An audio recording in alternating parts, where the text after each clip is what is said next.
The Magnificent Seven isn't just a classic Western, it's a cinematic legend. With its unforgettable cast, stirring score, and timeless tale of courage and sacrifice, the 1960 film cemented itself in Hollywood history. But behind the dust, gunfire, and glory, the stars who brought these iconic gunslingers to life faced battles far beyond the screen. Over the decades, many of these larger-than-life actors have tragically passed away, leaving behind legacies filled with both triumph and heartbreak. In this moving tribute, we remember the men behind the myth, celebrating their contributions to film and mourning the losses that remind us even legends aren't immortal. Yul Brynner was born on July 11, 1920, in Vladivostok, Russia, into a world already beginning to fracture. His father abandoned the family when Yul was just a boy, and his mother fled with him and his sister across continents, settling in China and then Paris, where survival became an act of daily improvisation.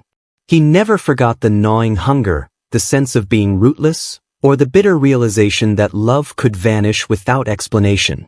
Despite his chiseled charisma and commanding presence, Brynner never truly believed he belonged in the world he conquered. His breakthrough came with The King and I, but it was the Magnificent Seven that etched his stoic, enigmatic Chris Adams into cinematic memory. On screen, Adams was a leader, calm, self-sacrificing, noble. Off-screen, Yul was tormented by perfectionism, a need for control that often left his colleagues intimidated and his loved ones distant. Behind the grandeur was a fragile man who reinvented himself endlessly. Bald by choice, exotic by myth, he cloaked insecurity in mystery. Hollywood adored his intensity, but it came at a cost. His career faltered in the late 1970s as his type of grandeur fell out of fashion. Offers slowed, and the applause became a fading echo. His inner world, always restless, grew darker with age. Yul's personal life bore deep scars. He married 4 times, yet none of his marriages brought lasting peace. He was often absent, both emotionally and physically, driven by the illusion that his career would fill the ache inside. His children spoke of him as distant, a father always on a stage, never quite coming home. In 1983, he was diagnosed with lung cancer after decades of smoking. Publicly, he warned others not to follow his path. Privately, he withered, reflecting on a life built in brilliance but shadowed by isolation. On October 10, 1985, Yul Brynner died in New York City at the age of 65. At the time of his death, his net worth was estimated at $10 million. Yet no fortune could undo the solitude that lingered, like smoke, in the final act of a man who had spent his life mastering the art of disguise. Steve McQueen was born on March 24, 1930, in Beech Grove, Indiana, into a world that never wanted him. His father abandoned the family before Steve could form a memory, and his alcoholic mother passed him from relative to relative like a burden no one wished to carry. He was dyslexic, partially deaf, and full of rage. By age 9, he was already stealing to survive, sleeping in alleyways, and learning the hard way that trust was a currency he could never afford. That wounded boy never left him. Even as he rose to fame, the king of cool, the motorbike riding icon with a piercing stare, Steve remained guarded, brittle, always suspicious of love and permanence. In The Magnificent Seven, his character Vin Tanner had a devil-may-care grin, but it masked a restlessness that echoed Steve's own. The role fit like second skin. Beneath the surface, both man and character feared they had no place in the world once the gunfire stopped. Steve clashed with directors, demanded rewrites, fought for top billing, not out of arrogance, but a deep-seated fear of being overlooked, of being abandoned again. His film career soared through the 60s and 70s, but with every blockbuster came more isolation. He hoarded motorcycles, raced cars at death-defying speeds, and kept people at arm's length. He was rich, adored, unstoppable, and terribly alone. His marriages collapsed under the weight of infidelity and emotional detachment. His second wife, Ali McGraw, described him as magnetic and broken, loving one minute, cruel the next. He had 2 children, but fame and paranoia often kept him at a distance. Trust was not something Steve gave freely. He built walls and called them freedom. In 1979, he was diagnosed with mesothelioma, a rare and brutal cancer likely caused by asbestos exposure from racing and military service. Desperate for a cure, he turned to controversial treatments in Mexico. But there was no miracle. On November 7, 1980, Steve McQueen died at just 50 years old, in a hospital bed far from Hollywood. His net worth at the time was around $30 million, but no amount of wealth could cleanse the ache that haunted him from boyhood to the end. He had everything except peace. Charles Bronson was born Charles Dennis Buczynski on November 3, 1921, in the coal mining town of Ehrenfeld, Pennsylvania, the 11th of 15 children in a family of Lithuanian immigrants. His father died when Charles was just 10, and the family sank further into poverty, forcing the boy to dig in coal mines at age 16, his face smeared with soot, his lungs filled with dust, his dreams buried beneath the weight of survival. He didn't speak English until his teens, and even then, his voice carried the echo of silence he'd known all his life. He became an actor almost by accident, first through the GI Bill after serving as a tail gunner in World War II, and then through bit parts in forgettable films. But there was something in his face, that hard, impenetrable stare, that weathered intensity. In The Magnificent Seven, he played Bernardo O'Reilly, a quiet, reluctant hero, protector of children, a role that mirrored the tenderness Bronson rarely showed but deeply yearned for. Yet off-screen, Bronson was a man of few words, a soul walled off by trauma. He distrusted fame, rarely gave interviews, and lived like he never quite believed he deserved his success. The world saw him as a tough guy, an action hero, but beneath the muscles was a boy still haunted by hunger, by the loss of his father, by the feeling of never truly belonging anywhere. His marriage to Jill Ireland, though romanticized in tabloids, was turbulent. They starred in over a dozen films together, but behind the scenes, Bronson's silence became a chasm between them. When Jill was diagnosed with cancer in the 1980s, he cared for her obsessively, yet helplessly, as if watching another piece of his past vanish. Her death in 1990 shattered him. He never truly recovered. As his health declined in the 1990s, he retreated from public life. Alzheimer's disease crept in slowly, erasing the memories of a life built on endurance. On August 30, 2003, Charles Bronson died in Los Angeles at age 81. His net worth at the time was estimated at $45 million, yet all the wealth he had accumulated couldn't soften the rigid solitude he carried like a second skin. In the end, he remained a mystery even to those closest to him, a man who spoke through silence, who bore his pain like armor, and who lived a life not of glamour, but of survival. Robert Vaughn was born on November 22, 1932, in New York City, but his earliest cries echoed in absence. His parents, stage performers, soon separated, and Robert was sent to live with his grandparents in Minnesota. The glamour of show business was only a distant whisper to the young boy who longed for consistency, love, and a place to belong. He grew up surrounded by books, but also by silence. The absence of his parents carved something hollow in him, a fear of being left behind. He entered acting not to chase fame, but to fill that silence. He studied deeply, earning a master's in theater and eventually a PhD in communications, always trying to understand the machinery of people, the delicate threads of power and vulnerability. His intellect was rare in Hollywood, and it often made him feel like an outsider in a town ruled by charm and illusion. In The Magnificent Seven, Vaughn played Lee, a gunslinger paralyzed by fear, haunted by ghosts of the past. It was no stretch for Robert. He too knew what it meant to feel like a fraud beneath the armor of confidence. At the time, his career was just beginning, and though he would later become a household name as Napoleon Solo in The Man from UNCLE, the acclaim always felt temporary to him, fragile and contingent. Behind the camera, Vaughn struggled with loneliness. His romantic relationships often failed under the pressure of his own perfectionism and the wounds of childhood abandonment. He married late, in his 40s, to Linda Staub. They adopted 2 children, and he tried, sometimes desperately, to give them the steady presence he never had. But even then, shadows lingered. Friends spoke of his melancholy, his tendency to withdraw, his relentless self-doubt.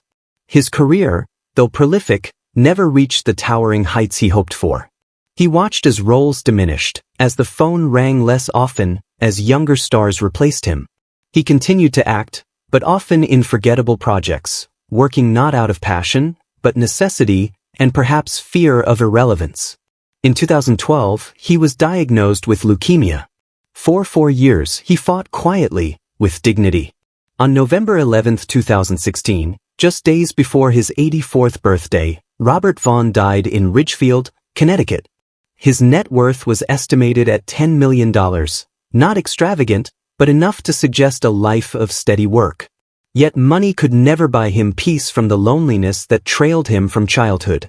He was a man who lived between shadows, intelligent, elegant, haunted. A performer who longed not just to be seen, but to be understood. James Coburn was born on August 31, 1928, in Laurel, Nebraska, into the brutal uncertainty of the Great Depression. His father's garage business collapsed, and the family scraped by, constantly on the edge of losing everything.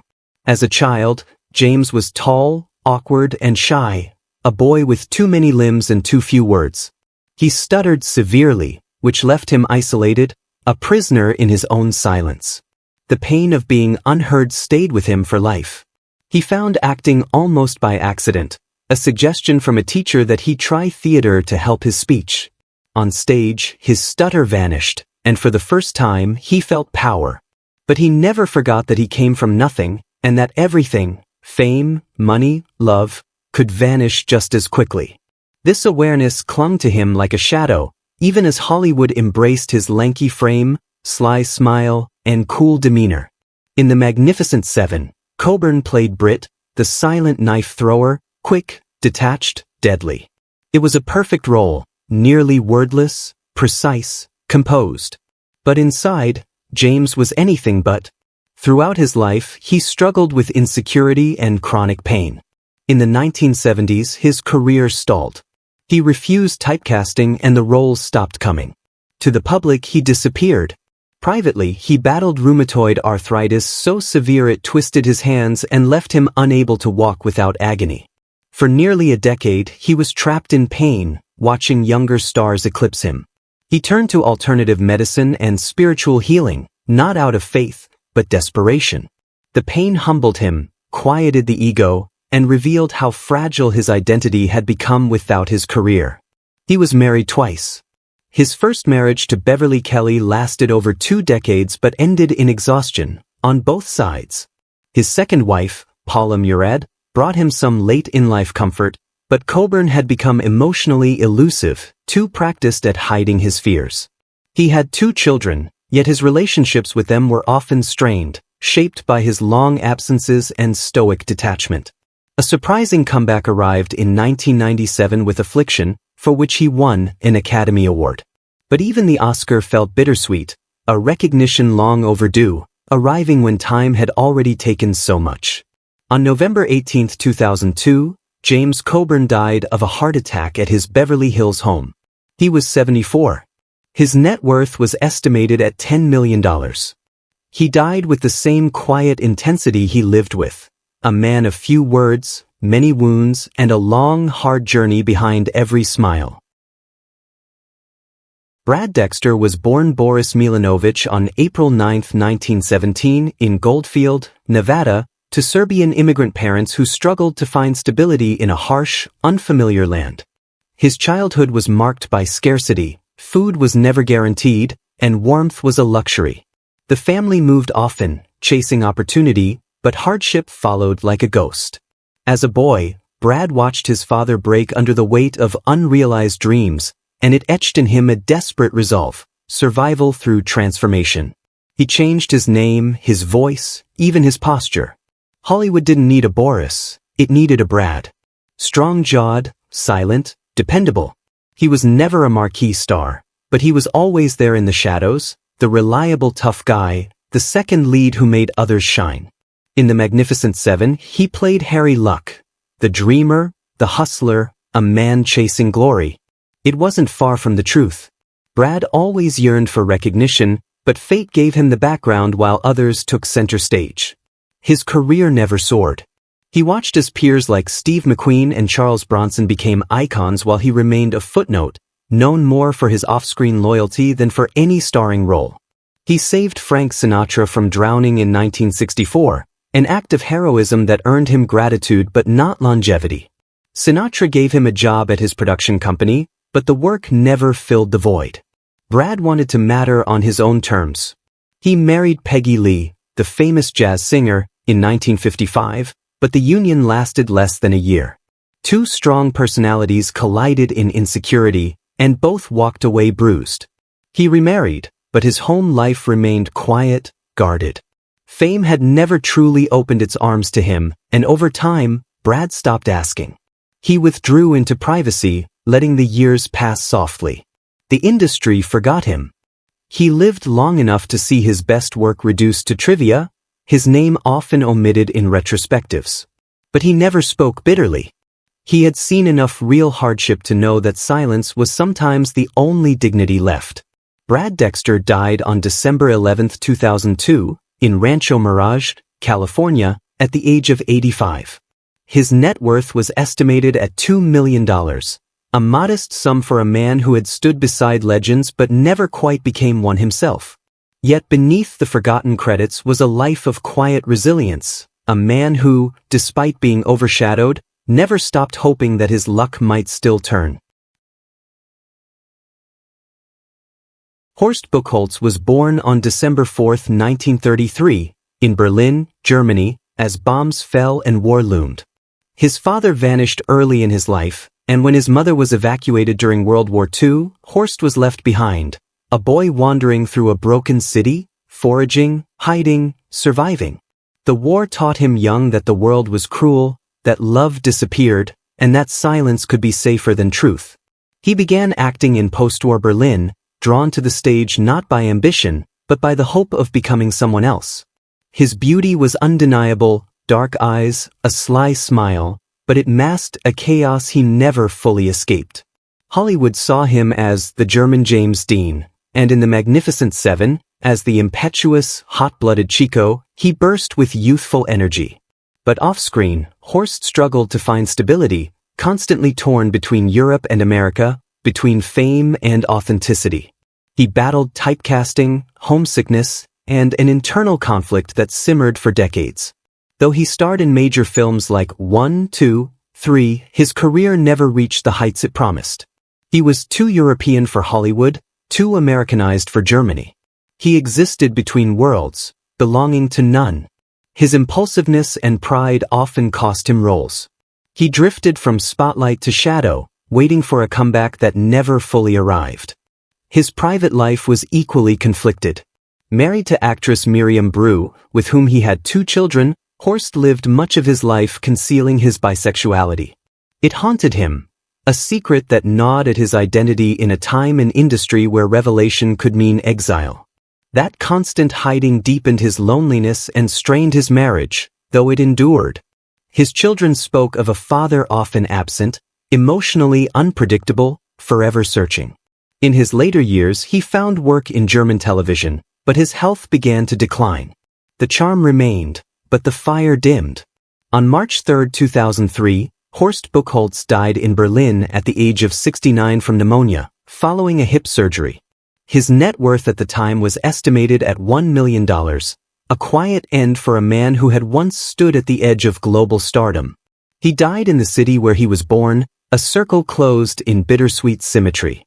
He was a man caught between countries, between personas, and between truths, forever the restless Chico, still trying to find a home.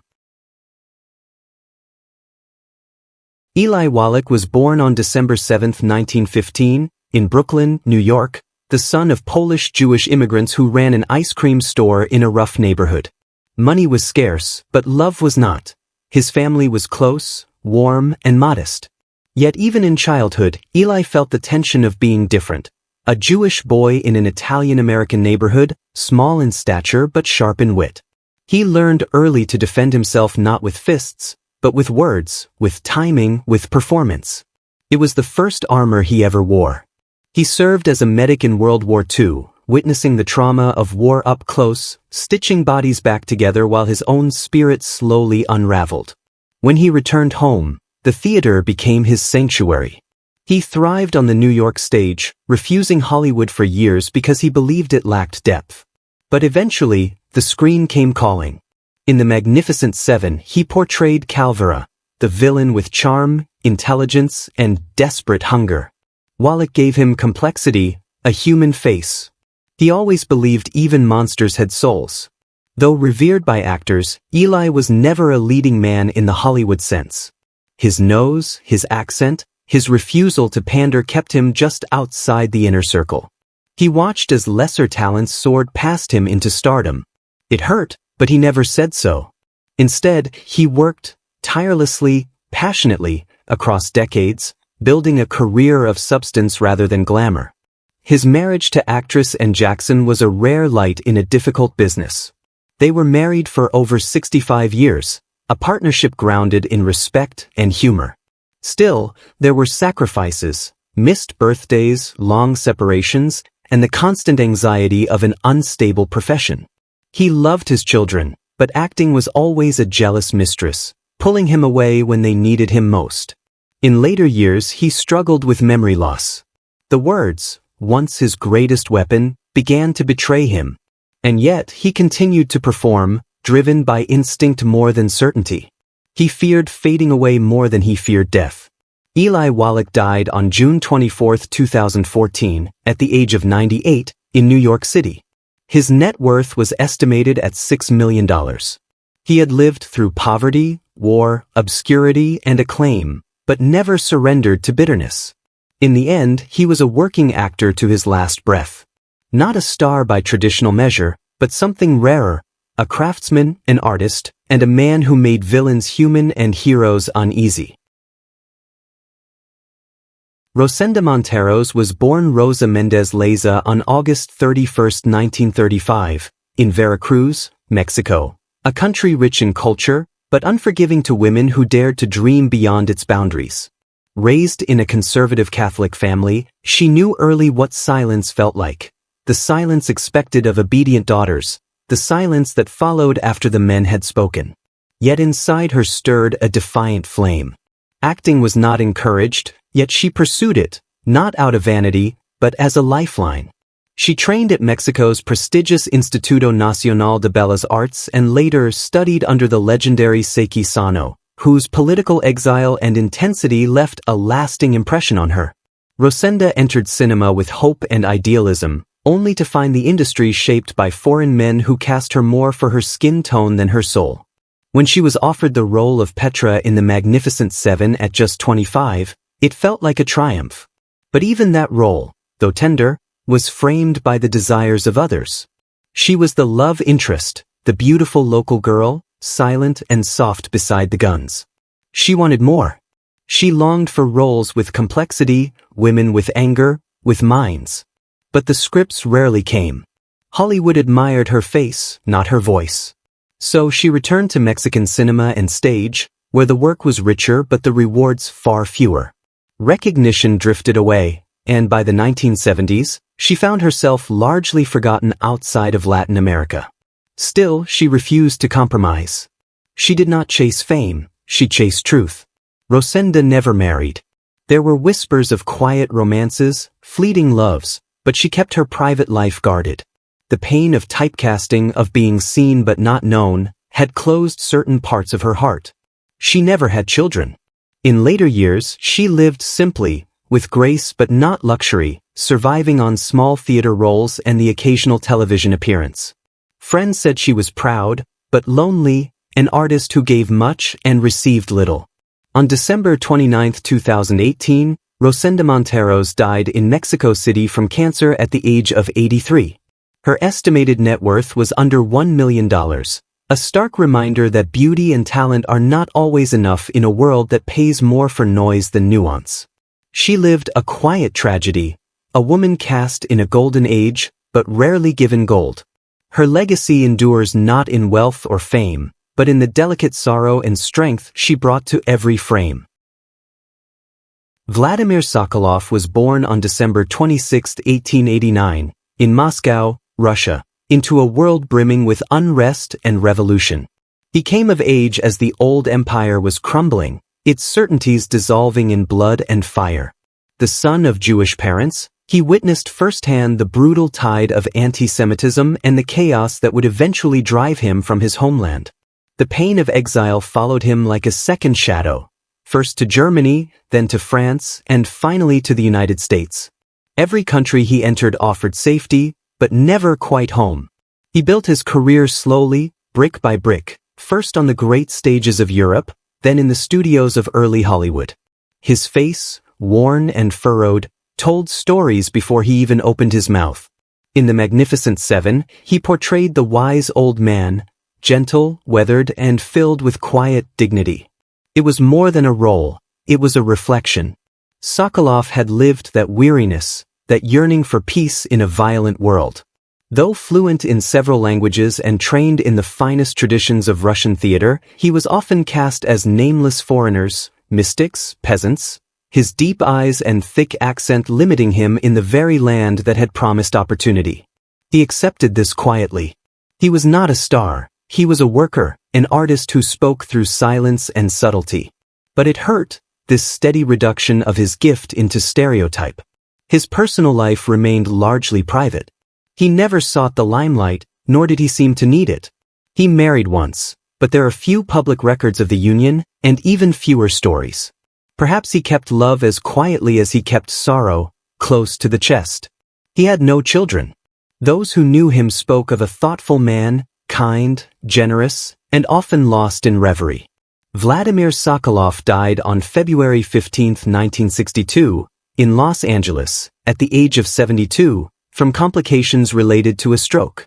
His net worth was modest, estimated at less than $100,000. He had acted in over 100 films, but died without fanfare, largely forgotten by an industry that had used him often, but rarely celebrated him. And yet he endures, not in marquees, but in memory. In the weary warmth of a villager's eyes, in the way sorrow lingers even in silence, in a performance so real it feels like history whispering. Which character from The Magnificent Seven, 1960, holds a special place in your heart? How does it make you feel knowing that some of the beloved cast members are no longer with us? We'd love to hear your thoughts. Feel free to share them in the comments below. If you've been enjoying this content, please like the video, subscribe to the channel, and hit the notification bell so you never miss an update. Thank you for watching.